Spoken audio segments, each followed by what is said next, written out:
Bonjour, dans la capsule précédente, nous avions effectué la représentation graphique d'un ensemble de Julia en 2D. Dans cette capsule, nous allons nous évertuer à le faire en 3D.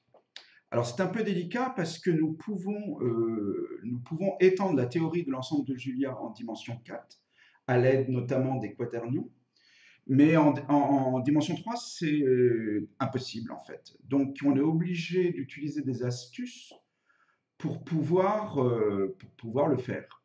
Là, en l'occurrence, l'image que vous voyez et dont nous allons écrire à travers un programme Python la représentation graphique, cette image, en fait, c'est la superposition de plan par plan de plusieurs ensembles de Julia. Alors là, c'est réglé à 800, mais je pourrais en mettre autant que je veux.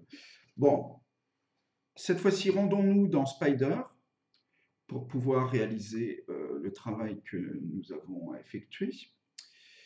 Et nous allons avoir besoin d'un certain nombre de modules que je vais de ce pas ajouter à mon programme. Alors, le dead time, c'est pour pouvoir avoir une idée du temps qu'il faut pour réaliser les graphiques, ce qui peut être assez long. Là, par exemple, le précédent, je l'ai réalisé en 800 secondes, ce qui fait plus de 10 minutes. Donc c'est important de savoir quand même, d'avoir cette donnée. Contrairement à la capsule précédente où j'avais utilisé le module pile pour créer l'image, là j'utilise le module matplotlib.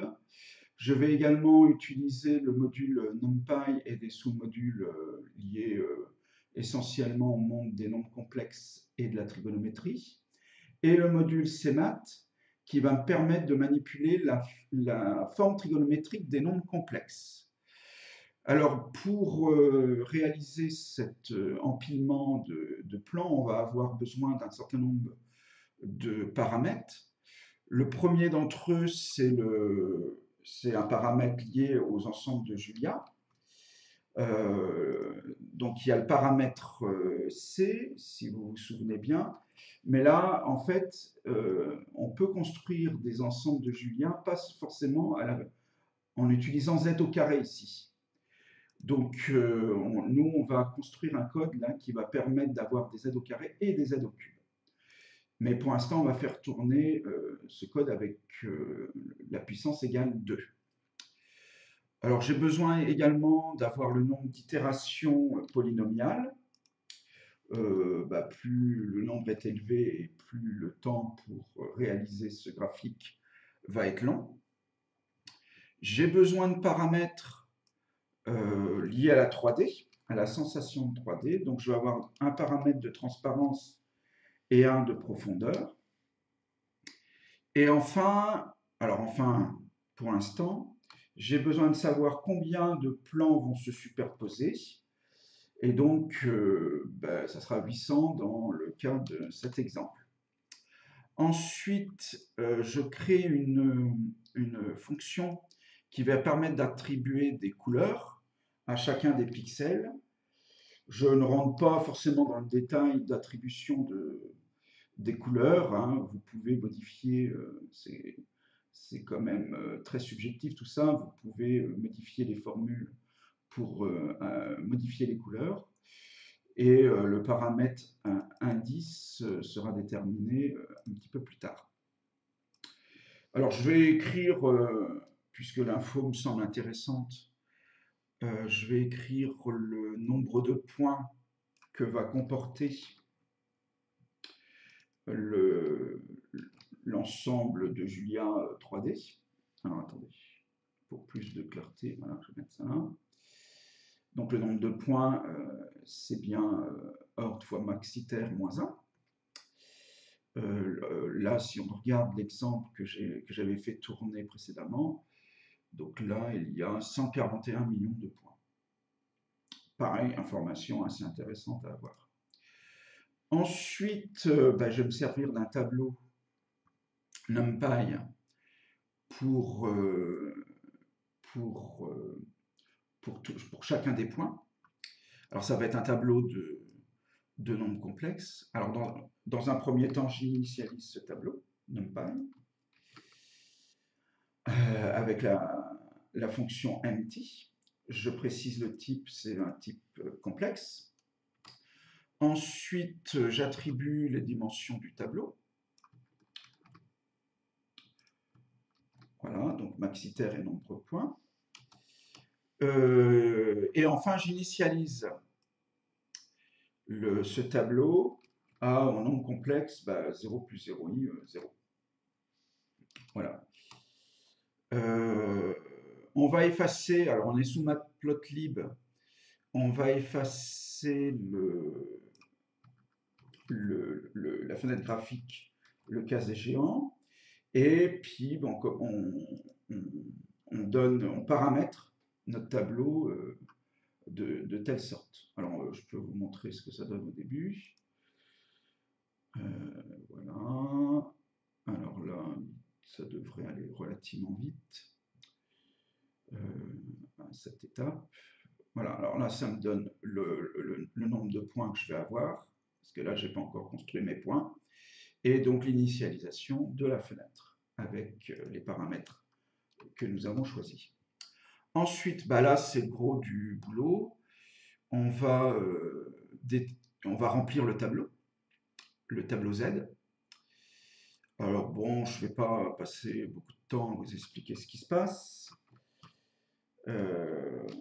C'est toujours un plus ou moins du paramétrage. Notamment, là, il y a l'attribution du paramétrage de l'ensemble, du paramètre C de l'ensemble de Julia, qui variera à chaque fois en fonction de cet indice. Cet indice, alors là, on décrémente ici dès que c'est un indice qui se décrémente de résolution, c'est-à-dire 800 jusqu'à 0.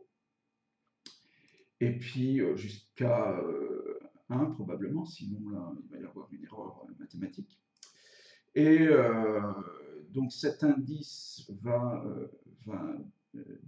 diminuer au fur et à mesure. Non, la résolution reste à 800.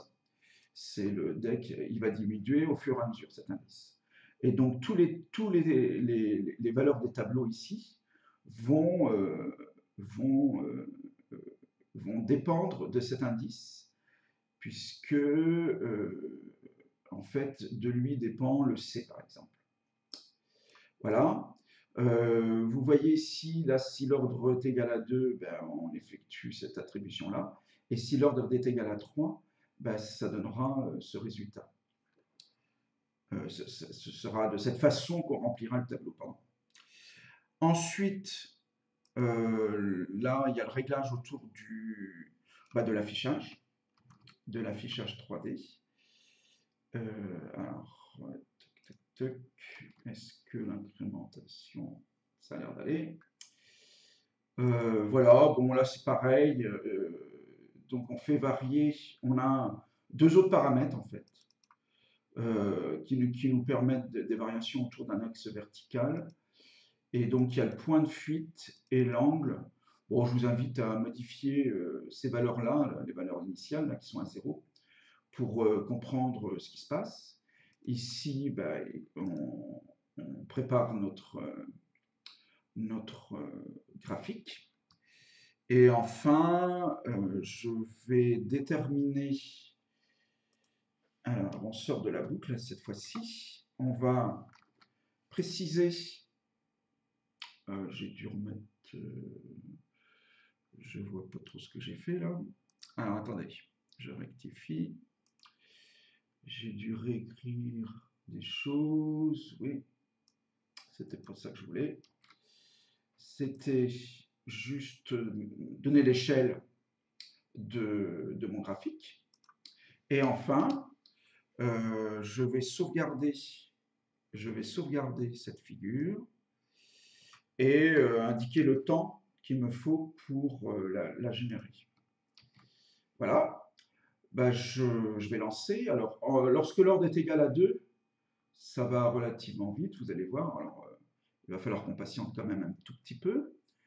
Donc là, le nombre de points n'a aucune raison de changer par rapport à mon premier lancer du programme.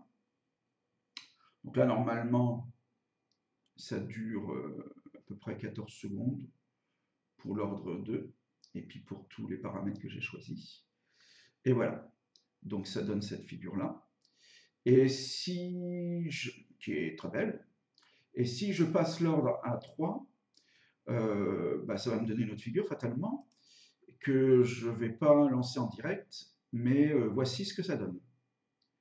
Je vous mets à l'écran le, le graphique qu'on obtient, qui est également très joli. Voilà, ceci achève cette capsule, cette représentation graphique en 3D, entre guillemets, d'ensemble de Julia. Je vous remercie de l'avoir suivi. À très bientôt.